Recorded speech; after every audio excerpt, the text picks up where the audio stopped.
Hello दोस्तों, very good morning. मैं आशा करता हूँ बहुत अच्छे होगे, अपने सेहत और पढ़ाई का बहुत अच्छी तरह से ध्यान रख रहे होगे। तो चलिए आज का लेक्चर शुरू करते हैं। आज का लेक्चर है उन बच्चों के लिए जो इकोनॉमिक्स पढ़ना चाहते हैं। आज हम 11वीं क्लास के 11th की बुक का पहला चैप्टर पढ़ने वाले हैं। इससे पहले एक इकोनॉमिक्स की और वीडियो अपलोड की जा चुकी है, जिसमें हमने इकोनॉमिक्स की बेसिक्स फीचर्स के बारे में जाना है। तो आज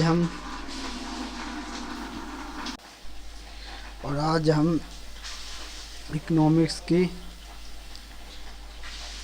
बुक का पहला चैप्टर क्लियर करने वाले हैं, जिसका नाम है स्वतंत्रता की पूर्व संध्या पे भारतीय अर्थव्यवस्था। अर्थात स्वतंत्रता, जब हमारा देश आज़ाद हुआ था उस समय हमारी अर्थव्यवस्था कैसी थी तथा क्या थी, इसके बारे में आज हम जानकारी इकट्ठा करेंगे। देखिए, स्वतंत्रता प्राप्ति के समय वर्ष 1947 में भारत की अर्थव्यवस्था की दशा के बारे में जानेंगे और भारतीय अर्थव्यवस्था को अल्प विकास तथा गति विरोध की स्थिति में पहुंचा देने वाले कारकों से परिचित होंगे। तो चलिए हम बिना देरी किए आज का लेक्चर स्टार्ट करते हैं। आपको पता ही होगा अर्थव्यवस्था क्या है। वह आर्थिक क्रिया वह कोई भी क्रिया जिससे हम पैसों का लेन देन करते हैं, किसी वस्तु का लेन देन करते हैं, वह आर्थिक क्रिया अर्थव्यवस्था कहलाती है। तो इस चैप्टर में हम 1947 के समय में हमारी अर्थव्यवस्था कैसी थी इस बारे में पढ़ेंगे कि उस समय हमारी अर्थव्यवस्था क्या थी। तो चलिए चलते हैं। ये देखिए, भारत का आर्थिक विकास विषय इस पुस्तक का मूल उद्देश्य आपको भारतीय अर्थव्यवस्था की मूलभूत विशेषताओं की जानकारी देना और स्वतंत्रता प्राप्ति के बाद से हुए विकास से अवगत कराना है। तो इस चैप्टर का जो मेन पॉइंट है यही है कि स्वतंत्रता के समय हमारी अर्थव्यवस्था कैसी थी तथा यह हमारी अर्थव्यवस्था को अल्प विकसित अर्थव्यवस्था क्यों कहते हैं। जब हमारा भारत 15 अगस्त 1947 को स्वतंत्रता प्राप्त करी तो पूर्व 200 वर्षों तक ब्रिटिश शासन के अधीन था। तो हमारे देश पे अंग्रेज़ों ने 200 सालों तक राज करा। उसके बाद उन्होंने 15 अगस्त 1947 को हमें आज़ादी दी। तो उस समय हमारी अर्थव्यवस्था कैसी थी ये देखिए। औपनिवेशिक शासन के अंतर्गत निम्न स्तरीय आर्थिक विकास, जब हम आपने इतिहास पढ़ा होगा, प्राचीन समय में हमारी अर्थव्यवस्था बहुत ही अच्छी थी। हम बहुत ही इंपोर्ट और एक्सपोर्ट, आयात और निर्यात करते थे तथा हमारा व्यापार दुनिया के हर कोने में होता था, जिस कारण हमें सोने की चिड़िया भी कहा जाता है। हमें सोने की चिड़िया कहा जाने का मकसद यही है कि हमारे पास बहुत धन था, सोना चांदी हीरे जवाहरात था, किसी चीज़ की भी कमी नहीं थी। हमारा अर्थव्यवस्था बहुत ही अच्छा चल रहा था। लेकिन अंग्रेज़ों ने हमारी अर्थव्यवस्था को पूरी तरह से बर्बाद कर दिया।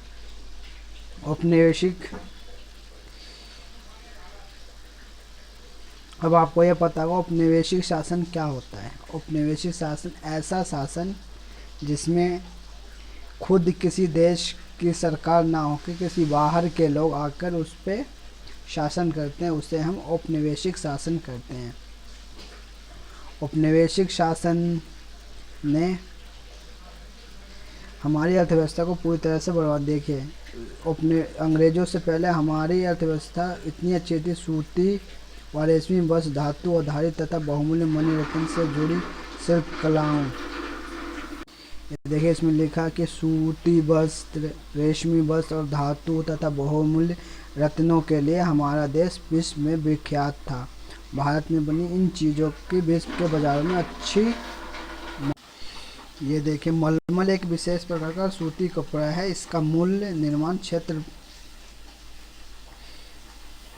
हमारे कपड़े पूरे विश्व में इतने मशहूर थे कि ये बहुत ही अच्छी क्वालिटी के, बहुत ही अच्छे कपड़े होते थे। इसलिए देखे, सूती मलमल कपड़ा जो बंगाल में बनाया जाता था विश्व विख्यात था, तथा इसकी बाहर के बाज़ार में बहुत डिमांड थी। हमारी अर्थव्यवस्था को बर्बाद करने का पूरा श्रेय अंग्रेज़ों को जाता है, क्योंकि अंग्रेज़ों ने कभी भी भारतीय अर्थव्यवस्था पे ध्यान नहीं दिया। उन्होंने हमेशा ही भारत इंग्लैंड को कच्चा माल की पूर्ति करने तथा वहाँ के बने तैयार माल का आयात करने वाला देश बनकर रह गया। अंग्रेज़ों ने ऐसी नीति अपनाई कि भारत को उन्होंने कच्चा माल निर्यात करने वाला देश बना दिया तथा बने हुए मालों का आयात करने वाला देश बनकर रहेगा। जहां हमारी अर्थव्यवस्था इतनी अच्छी थी, वहीं अंग्रेज़ों की इस नीति ने हमारी अर्थव्यवस्था को पूरी तरह से बर्बाद कर दिया।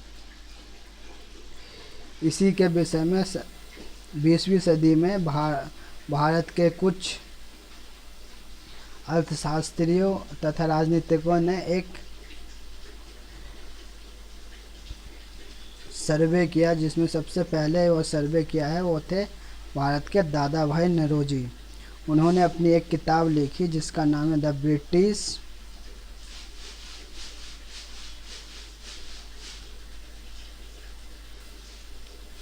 दादा भाई नौरोजी ने एक किताब लिखी जिसका नाम है the poverty in and British rule in India. उन्होंने ही सबसे पहले भारत में इकोनॉमिक सर्वे का काम किया। उनके बाद भी कुछ लोगों ने कहा, William Digby, Findlay, Siraj, doctor BKR Rao तथा RC देसाई, ये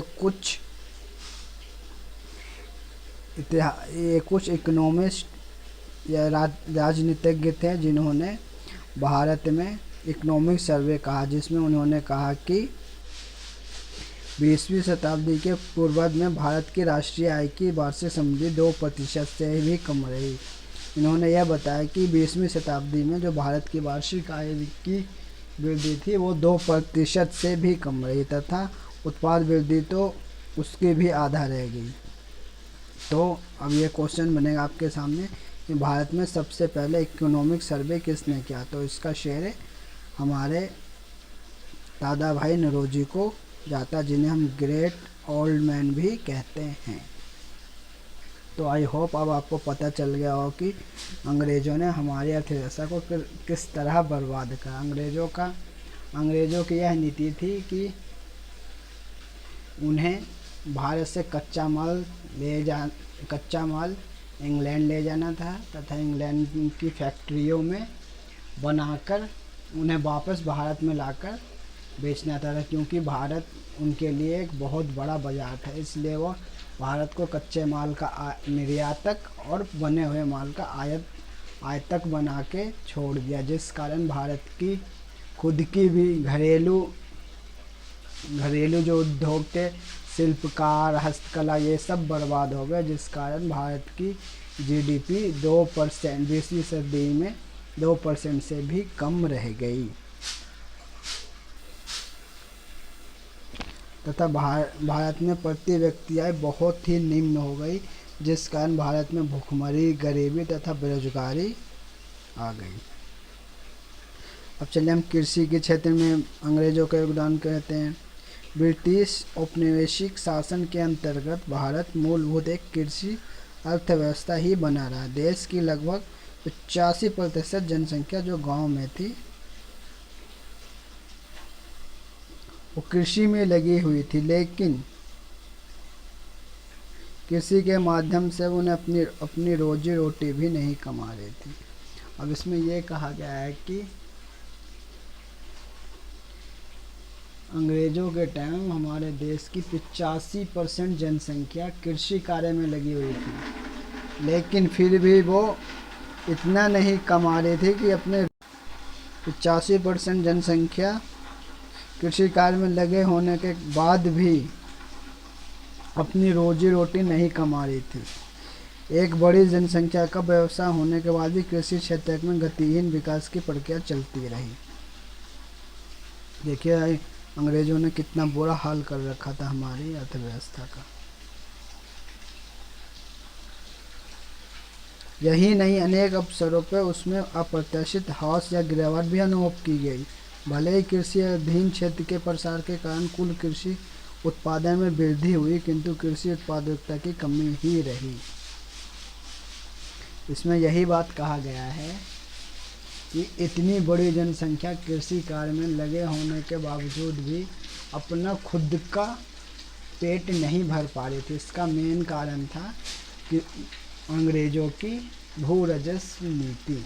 अंग्रेज़ों का हमेशा से एक ही काम था, हर तरीके से भारत का शोषण करना।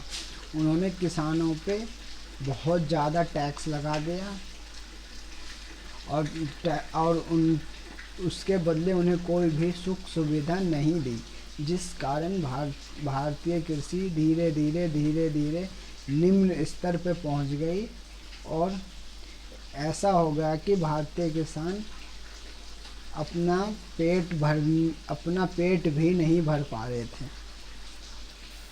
कि देखिए कृषि क्षेत्र की गतिहीनता का मुख्य कारण औपनिवेशिक शासन द्वारा लागू की गई भू-राजस्व प्रणाली थी।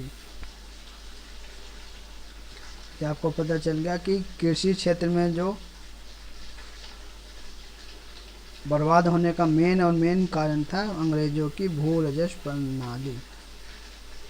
औपनिवेशिक शासकों ने कृषि क्षेत्र की दशा को सुधारने के लिए कुछ नहीं किया। उन्होंने सिर्फ किसानों से टैक्स वसूला तथा उनकी सुविधाओं के लिए कुछ भी कार्य नहीं किया। जमींदारों की रुचि तो किसानों की आर्थिक दुर्दशा की अनदेखी कर उनसे अधिक से अधिक लगान संग्रह करने तक सीमित था।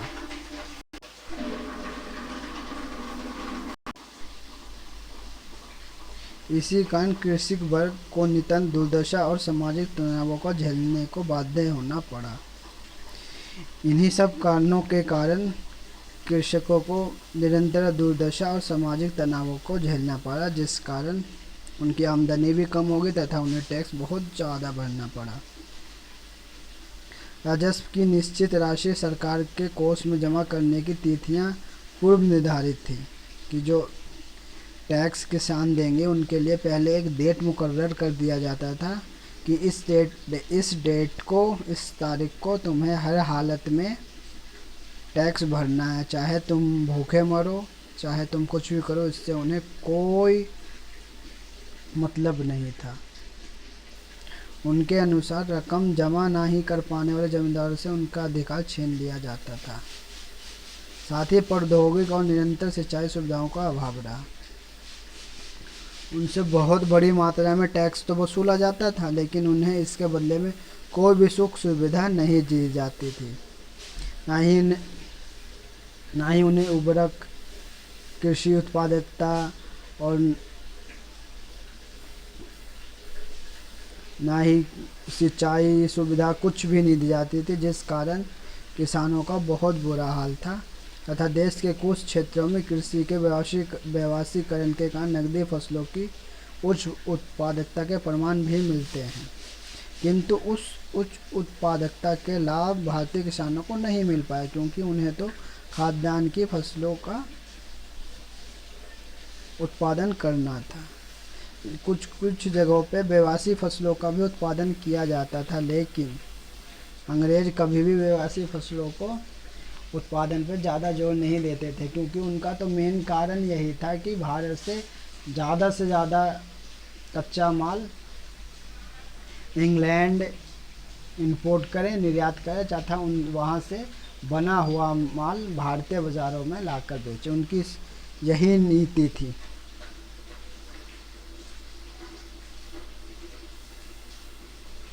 और समय समय पे बाढ़,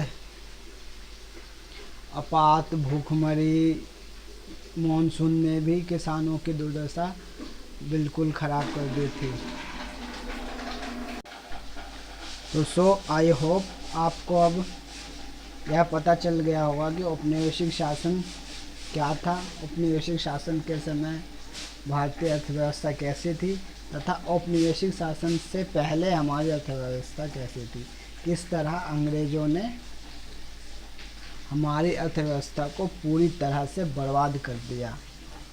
तो आई होप अब आपको सब कुछ समझ में आ गया होगा। इस वीडियो में इतना ही।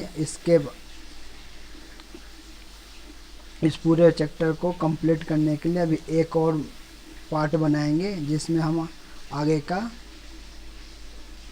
चैप्टर के आगे का टॉपिक क्लियर करेंगे कि अंग्रेज़ों ने सिर्फ कृषि क्षेत्र में ही देश को बर्बाद किया कि और क्षेत्रों में उनके कार्यों के बारे में पढ़ेंगे। तो मिलते हैं हम अपने अगले इसी चैप्टर के पार्ट 2 में, जिसमें हम आगे का चैप्टर औद्योगिक क्षेत्र तथा और भी अन्य टॉपिक क्लियर करेंगे। तो आज के लिए बस इतना ही। Thank you so much. बहुत जल्द ही आपको इसी चैप्टर का दूसरा वीडियो मिल जाएगा। तो यदि आपको यह वीडियो अच्छा लगा हो तो इसे लाइक करें, अपने दोस्तों को शेयर करें और इस चैनल को सब्सक्राइब कर लें, ताकि ऐसे ही आने वाली वीडियो का नोटिफिकेशन आपको मिल सके।